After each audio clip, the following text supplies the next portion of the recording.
J'ai quelque chose à te dire aujourd'hui. Pour toi qui es dans des difficultés, dans des épreuves, dans des souffrances, et tu te demandes pourquoi. Tu te demandes quand cela va-t-il prendre ça. Laisse-moi te dire une chose. Plus la situation est difficile, plus l'épreuve dans laquelle tu es est dure, difficile, quelle que soit la nature de la situation, de l'épreuve que tu traverses, plus elle est dure et plus elle révèle la force que tu es. Je n'ai pas dit la force que tu as, la force que tu es. Regarde ce que dit 1 Corinthiens chapitre 10 et verset 13. Aucune tentation ne vous est survenue qui n'ait été humaine. Et Dieu, qui est fidèle, ne permettra pas que vous soyez tentés au-delà de vos forces. Quand on parle de tentation, souvent on a l'impression qu'il ne s'agit que de choses que notre cœur désire et que l'on doit réprimer. Des mauvais désirs de notre cœur, de notre chair, auxquels on doit dire non, que l'on doit réprimer. Et donc par conséquent, des choses qui sont plutôt plaisantes pour la chair, n'est-ce pas? Mais il ne s'agit pas que de ça. La tentation, en réalité, nous plonge dans une situation où nous devons choisir entre le bien et le mal. Cette situation peut être plaisante ou non, ou douloureuse. Rappelez-vous de l'exemple de Job. Job a été dans des souffrances atroces. Il a tout perdu en un seul jour. Ses enfants, ses 10 enfants, sa fortune, sa femme. Il est tombé lui-même malade. On pourrait dire qu'il était dans de la souffrance. Oui, mais c'était une tentation en réalité douloureuse. L'enjeu de cette tentation, c'était maudit Dieu et meurt. Choisis de maudire Dieu, de le rendre responsable de tout ce qui t'arrive. Renie Dieu et meurs. Tel était l'enjeu de la tentation de Job.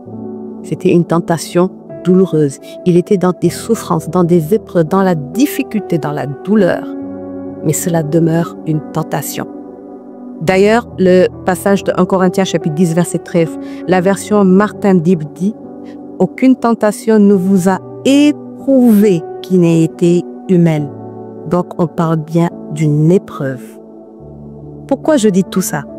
Au début, je dis plus ton épreuve est dure, plus tu es dans la souffrance et plus cela révèle la force que tu es.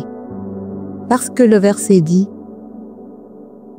Dieu, qui est fidèle, ne permettra pas que vous soyez tentés au-delà de vos forces.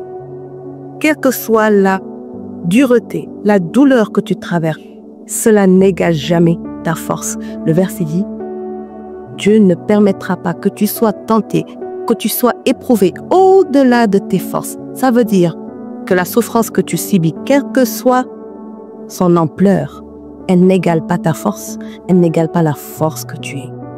Mais ce n'est pas fini. Regarde la suite du verset. Il dit, mais avec la tentation, il préparera aussi le moyen d'en sortir, afin que vous puissiez la supporter. Avec la tentation, Dieu ménage l'issue.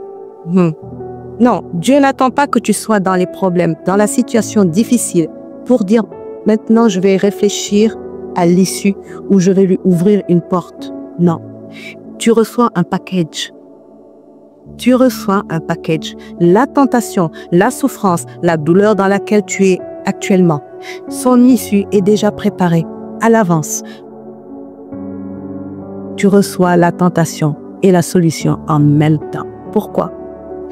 Afin que vous puissiez la supporter, afin que tu puisses supporter l'épreuve dans laquelle tu es et qui ne dépasse pas la force que tu es. Dieu a déjà préparé le moyen d'en sortir. Dieu, autrement dit, t'a déjà donné la victoire sur cette situation dans laquelle tu es. Aussi difficile puisse-t-il être, que ce soit la trahison, que ce soit le manque, la pauvreté, la maladie, quelle que soit l'épreuve dans laquelle tu es. Cette épreuve n'est pas au-dessus de tes forces. n'est pas au-dessous de la force que tu es. Cette épreuve a déjà son issue toute préparée pour que tu puisses la supporter. Ça veut dire que tu as déjà la victoire parce que l'issue est déjà préparée pour que tu puisses la supporter. Donc, tu es dans cette épreuve, mais tu as déjà gagné. Pourquoi? Parce que Dieu l'a décidé. Autrement dit, ça veut dire quoi encore? Ça veut dire que cette épreuve n'est pas là pour que Dieu puisse se situer, savoir qui tu es, si tu vas réussir ou non, puisqu'il a déjà ménagé l'issue. Cette épreuve est là pour que toi, tu prennes conscience de qui tu es, pour que toi, tu prennes conscience de la force que tu es, pour que toi, tu prennes conscience de l'identité que tu es auprès de Dieu. Cette épreuve est là pour toi. Je te laisse méditer sur ces paroles. Si tu es resté avec moi jusqu'à présent et que cette parole est pour toi, alors n'oublie pas, tu es une force.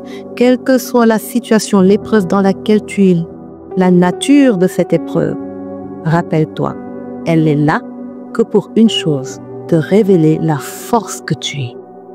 Sois béni.